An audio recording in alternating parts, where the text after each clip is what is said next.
Assalamualaikum class first year exercise 9.1 question number 9 ji. A railway train is running on the circular track. बेटा ये है आपका circular track जिस पे train running करेगी जी. क्या track of a radius 500 metre है. कितना उसका रेडियस है बेटा. ये ओरिजिन है. ओरिजिन से जहाँ सर्कल तक के पॉइंट तक का फासला रेडियस कहलाता है. Radius is equal to 500 metre जी. फिर क्या कह रहा है जी. At the rate of 30 kilometre per hour. और किस स्पीड से चल रही है, किस विलॉसिटी से चल रही है. विलॉसिटी इज इक्वल टू है 30 किलोमीटर पर आवर जी. Through what angle will it turn in 10 second. बताएं 10 सेकेंड में वो कितना टर्न ले जाएगी, कितना घूम जाएगी. T is equal to 10 second. Radius of the circular track तो हमें दिया हुआ है. R is equal to 500 metre. Time कितने टाइम में आपने टर्न आप फाइंड आउट करना है. वो टाइम है 10 सेकेंड का. वेलोसिटी है 30 किलोमीटर पर आवर. यानी उसकी स्पीड यानी उसकी वेलोसिटी कितनी है, जिस वेलोसिटी के साथ वो मूव करेगी वो है 30 किलोमीटर पर आवर. प्रॉब्लम ये है ऊपर जो रेडियस दिया है वो तो मीटर में है, यहाँ पे वेलोसिटी किलोमीटर में दे रहा है जी. फिर यहाँ पे टाइम सेकंड में है, जबकि वेलोसिटी में जो टाइम दे रहा है वो आवर फॉर्म में है जी. इसका मतलब है इस किलोमीटर को मीटर में कन्वर्ट करें और आवर को सेकंड में जी. 1 किलोमीटर में कितने मीटर होते हैं 1000. 30 मल्टीप्लाई बाय 1000 तो किलोमीटर कितने में चले गया मीटर में. आवर को सेकंड में जाना है तो एक आवर में कितने सेकंड होते हैं 3600 सेकंड जी. तो ये आ गया मीटर पर सेकंड. बेटा इनको मल्टीप्लाई किया 36 पे डिवाइड किया. वेलोसिटी आ गई 8.33 मीटर पर सेकंड जी. आगे क्या करें. Through what angle we turn at 10 second. मुझे थीटा फाइंड आउट करना है जी. फाइंड थीटा, मुझे एंगल फाइंड आउट करना है. लेकिन एंगल फाइंड आउट करने के लिए मुझे किस चीज की रिक्वायर्ड है. एल और आर की, यानी लेंथ ऑफ आर्क और रेडियस की. रेडियस तो खैर बेटा उसने दे दिया हमें आर है, लेकिन एल मौजूद नहीं है. तो एल कैसे फाइंड आउट होगा. वो यू नो दैट हम जानते हैं सेकंड इक्वेशन ऑफ मोशन जी. बेटा सेकंड इक्वेशन ऑफ मोशन क्या है जी. बेटा सेकंड इक्वेशन ऑफ मोशन क्या है जी. बेटा जी S is equal to S is equal to S V T जी. S is equal to we T जी. बेटा जी बेटा सेकंड इक्वेशन ऑफ मोशन क्या है जी. S is equal to V जी. एस फॉर डिस्टेंस जी. लेकिन हमने डिस्टेंस क्योंकि कर्व फॉर्म में है तो हमने इस एस की जगह क्या ले लेना है जी. L. L is equal to we T हो जाएगा जी. बेटा वो you know that second equation of motion X distance कह लें, एस कह लें. S is equal to we T plus 1/2 G T square होता है. लेकिन बेटा क्योंकि यहाँ पे हम हॉरिजेंटल पे मूव कर रहे हैं तो यहाँ पे एक्सलेरेशन की हमें जो है हमारे पास एक्सलेरेशन 0 होगा, तो इसलिए वो 0 हो जाती है. यानी असल इक्वेशन थी जे s is equal to we T plus 1/2 G T square. क्योंकि हम तो हॉरिजेंटल पे मूव कर रहे हैं तो हॉरिजेंटल पे एक्सलेरेशन क्या हो जाता है. G is equal to 0, S is equal to we T. 1/2 G की जगह 0 आ जाता है तो ये सारा 0 तो रह जाता है. S is equal to we T जी. बेसिकली बेटा ये सेकंड इक्वेशन ऑफ मोशन ही है. S is equal to we t. लेकिन हमारा डिस्टेंस क्योंकि कर्व फॉर्म में है तो इन्हें हम इसे लेंथ ऑफ आर्क एल कहेंगे. L is equal to we t. L कैसे फाइंड आउट. वी की वैल्यू आपके पास 8.33 मल्टीप्लाई बाय 10 सेकेंड.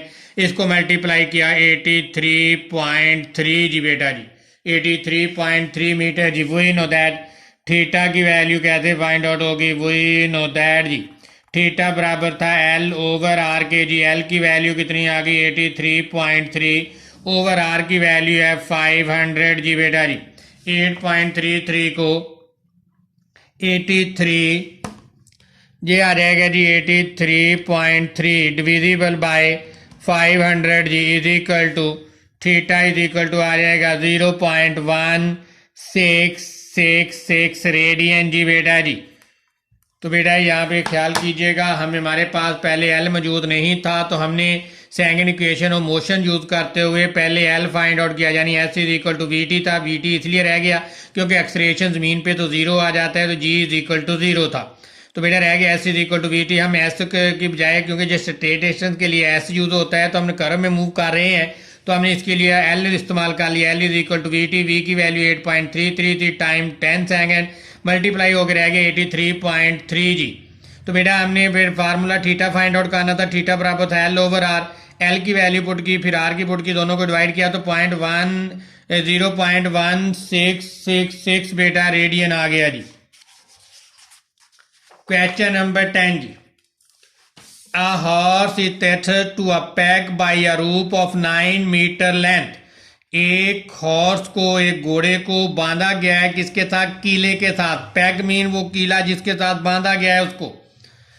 कहता है कि उसकी रस्सी कितने मीटर की है? 9 मीटर की। It can move in the circle. ये सर्कल में मूव करता है, आगे पीछे नहीं होता, आगे पीछे नहीं जाता, सिर्फ सर्कल में मूव कर रहा है। With the peg as a centre. उसका पैग जो है वो बिल्कुल सेंटर में लगा हुआ कीला जिसके साथ उसे बांधा गया है जी। If horse move along the circumference of the circle. ये सर्कमफ्रेंस पे मूव कर रहा है, आगे पीछे नहीं जा रहा है जी। The rope is tight. उसकी ड्राइव टू रूप बिल्कुल टाइट है। How far will it have gone when the rope has turn through an angle 70 degree जी। कहता है कि ये पैग के सेंटर में और यहाँ पे हॉर्स है, तो ये हॉर्स यानी पॉइंट ऑफ सर्कल है और ये बेटा आपका सेंटर है। पैग से लेकर हॉर्स तक का फासला जो है वो रेडियस कहलाएगा। मीन ये रूप है, रूप मीन रेडियस है। Radius r is equal to 9 metre. Angle कितना दिया हुआ है आपको? 70 डिग्री जी। फाइंड क्या करना है जी वो देखें जी। कहते हैं व्हेन रूप has turn through an angle. रूप है टर्न, कितना टर्न कर जाएगा वो? हो far will it gone when it's रूप है टर्न। कहता है वो कितना मूव कर जाएगा, यानी length of curve find out करनी है मुझे। ये फासला फाइंड आउट करना है। Radius of circle R is equal to 9 metre है। थीटा दिया हुआ है 70 डिग्री, लेकिन हम इस डिग्री को रेडियन में बदलेंगे जी। डिग्री को रेडियन में बदलने के लिए क्या मल्टीप्लाई हो गया? Pi over 180। पाई की वैल्यू होती है 3.1415 को 70 से मल्टीप्लाई किया, 180 पे डिवाइड किया तो 1.22 रेडियन आ गया।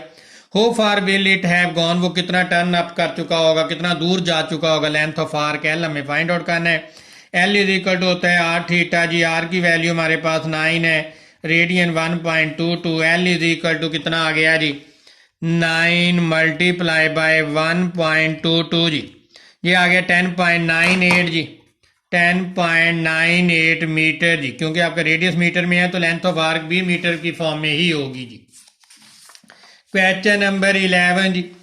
Pendulum of clock is 20 metre. जो क्लॉक का पेंडुलम है उसकी जो लेंथ है सेंटर से वो 9 मीटर की। यानी ये मेरा क्लॉक है, ये आपका क्लॉक है 12 3 6 9 मैंने लिखा। इसके अंदर ये पेंडुलम सेंटर से लटक रहा है, इसके साथ जो टक टक करेगा जी। ये पेंडुलम लटक रहा है जी, कभी इधर को जाता है कभी इधर को जाता है बेटा, टक टक करता हुआ जी। तो बेटा ये सेंटर से यहाँ तक पेंडुलम का जो डिस्टेंस है, pendulum of clock is 20 centimetre long. ये पेंडुलम जो है ये 20 मीटर लॉन्ग है, यानी radius is equal to 20 centimetre.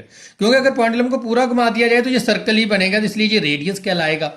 Each second जी। How far does tip of pendulum move in the 1 second. बताएं कि 1 सेकंड में वो कितना मूव कर जाएगा। दोबारा सुन लें। Pendulum of clock is 20 centimetre, यानी रेडियस ऑफ क्लॉक 20 सेंटीमीटर है। It swing through an angle 20 degree. Theta कितना है? 20 डिग्री का मूव करता है। एंगल कितने का बनाता है? 20 डिग्री का मूव करते हुए बनाता है, यानी जो एंगल यहाँ पे theta is equal to 20 degree है। 20 डिग्री को रेडियन में कन्वर्ट किया। 3 पाई की वैल्यू 3.1415 ओवर 180, दोनों को मल्टीप्लाई करके 180 पे डिवाइड किया गया। 0.349 रेडियन आ गया जी। लेंथ ऑफ आर्क मुझे फाइंड आउट करनी है। How far does tip of pendulum move in 1 second. बताएं 1 सेकंड में, 1 सेकंड में वो कितना मूव करे, कितना दूर जा चुकी होगी वो पेंडुलम की टिप। तो length of arc is equal to R theta जी। L is equal to R की वैल्यू 20.349 थीटा की वैल्यू जी।